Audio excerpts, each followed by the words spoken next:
আসসালামু আলাইকুম। আশা করি আপনারা সকলে সুস্থ আছেন। বন্ধুরা, আজ যে বিষয়টি নিয়ে আপনাদের সামনে আলোচনা করতে চলেছি, অত্যন্ত ক্রিটিক্যাল একটা সময় কিন্তু আমরা বর্তমানে পার করছি, যেটা আপনারা ইতিমধ্যে অবগত আছেন। এবং ভারতের যে সমস্ত মিডিয়াগুলো রয়েছে তারা বাংলাদেশকে নিয়ে ক্রমাগত মিথ্যাচার করে যাচ্ছে। এই বিষয়টি কিন্তু আপনাদের কাছে বর্তমানে এই প্রেক্ষাপটে দাঁড়িয়ে কিন্তু পরিষ্কার একটা বিষয়বস্তুতে পরিণত হয়েছে। আপনারা জানেন সাম্প্রতিক সময়ে যে দিনগুলোতে আমাদের সামরিক বাহিনীর যে ৩ বাহিনীর প্রধানগণ রয়েছেন, তারা বর্তমান সময়তে এমন ক্রিটিক্যাল কিছু বক্তব্য দিচ্ছেন, এটি যদি বিশ্লেষণ করেন তাহলে এখানে কিন্তু এটা পরিষ্কার হয়ে যায় যে অবশ্যই আমাদের ইতিহাসে মানে বাংলাদেশ স্বাধীনের পর থেকে যে সবচেয়ে কঠিন সময় আমরা পার করছি, এটা কিন্তু তাদের মূল্যবান বক্তব্য থেকে কিন্তু উপলব্ধি করা যায়।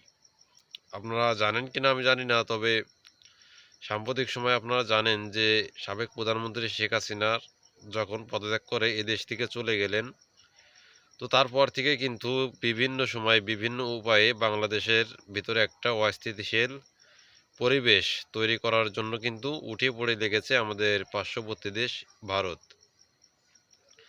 সাম্প্রতিক সময়ে হিন্দু মুসলিম একটা দাঙ্গা বাঁধিয়ে বাংলাদেশের পরিবেশ অত্যন্ত কঠিন করার চেষ্টা করেছে এই আমাদের পার্শ্ববর্তী যে দেশটি রয়েছে, আমাদের বন্ধু দেশ বলে আমরা দাবি করে থাকি, আমাদের এই বন্ধু দেশ। তো আপনি দেখেন যে যেখানে চিকেন নেক কোন জায়গায় অবস্থিত এবং ভৌগোলিক অবস্থায় এটি আসলে কোথায় অবস্থিত, এটা আগে আপনাদের বুঝতে হবে। এবং চিন্ময় কৃষ্ণ দাস যে গ্রেপ্তার হলেন তার আগে তিনি কিন্তু একটা সমাবেশ তিনি করেছিলেন রংপুরে। এবং এই সমাবেশটা কিন্তু তিনি এমনি এমনি করেননি, অবশ্যই এর পিছনে কিন্তু উদ্দেশ্যমূলক কিছু কারণ ছিল।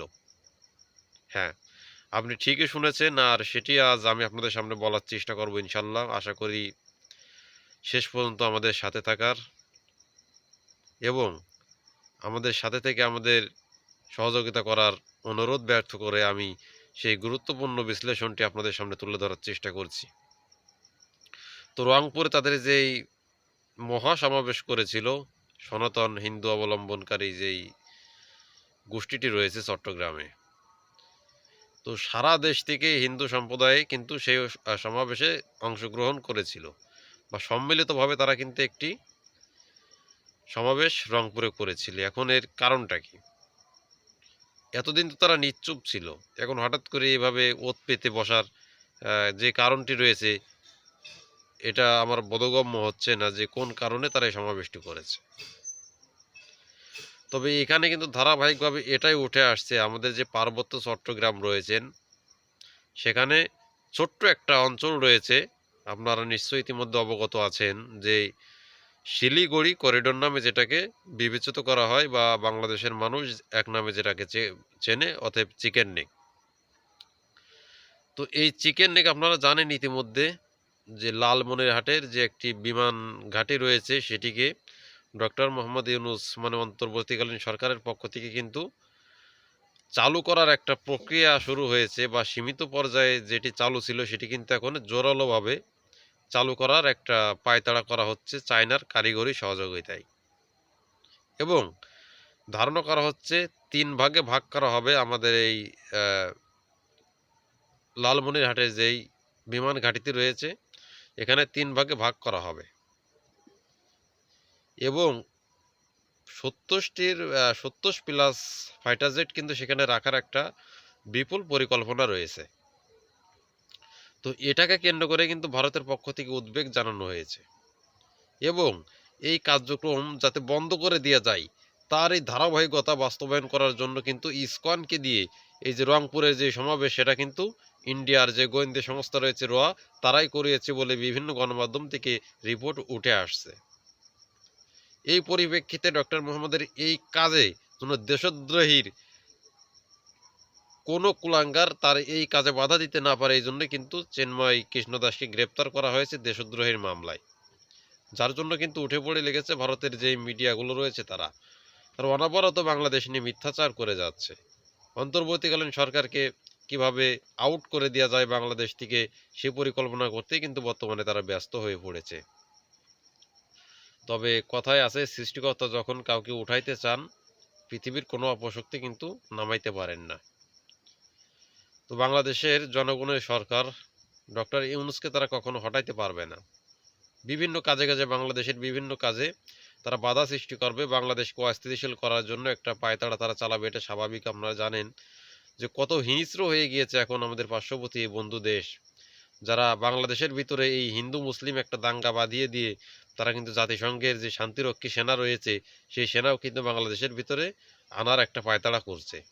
যে যাতে জাতিসংঘের শান্তিরক্ষী সেনা যদি বাংলাদেশে থাকে, তাহলে বাংলাদেশের যেই চট্টগ্রামের যে বিষয়টা রয়েছে বা সারা বাংলাদেশের সনাতনীদেরকে কিন্তু তারা দেখভাল করবে।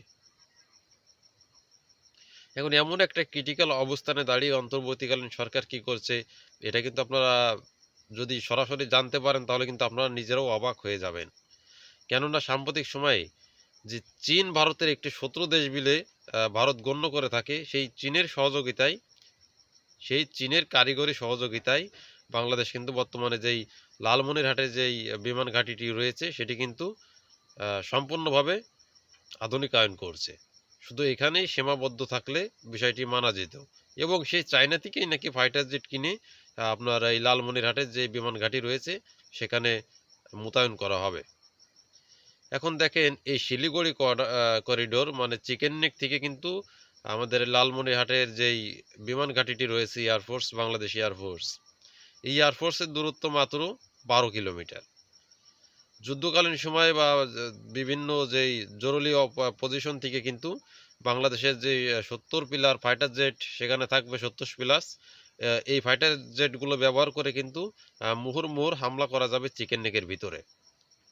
এবং ভারতের পশ্চিম বাংলা মিডিয়াগুলোই কিন্তু বিশেষ করে আশঙ্কা করছে, এটা যে আমি বলছি ব্যাপারটা একদম এরকমও নাই।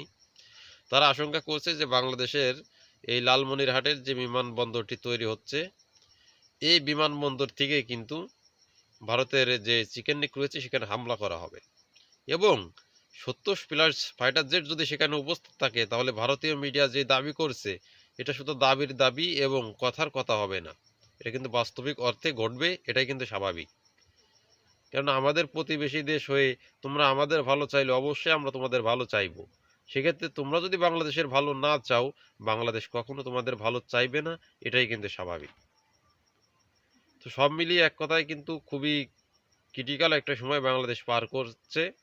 আশা করি ডক্টর মোহাম্মদ ইউনূসের হাত ধরে সেই সময়টা অতি স্বাচ্ছন্দ্যের সাথে পার করা সম্ভব হবে। যদিও দেশি বিদেশি অনেক ষড়যন্ত্র রয়েছে দেশের বিরুদ্ধে, তবে সেগুলোকে মোকাবেলা করা সম্ভব হবে বলে ডক্টর মোহাম্মদ ইউনূসের প্রতি এই আশাবাদ ব্যক্ত করে আজকের আলোচনা এখানে শেষ করছি। নতুন কোনো ভিডিও নিয়ে খুব দ্রুত হাজির হব ইনশাল্লাহ। ততক্ষণে সবাই ভালো থাকবেন, সুস্থ থাকবেন, আমাদের সাথে থাকবেন, এই আশাবাদ ব্যর্থ করে আমি আমার আলোচনা এখানে শেষ করছি। আল্লাহ হাফেজ।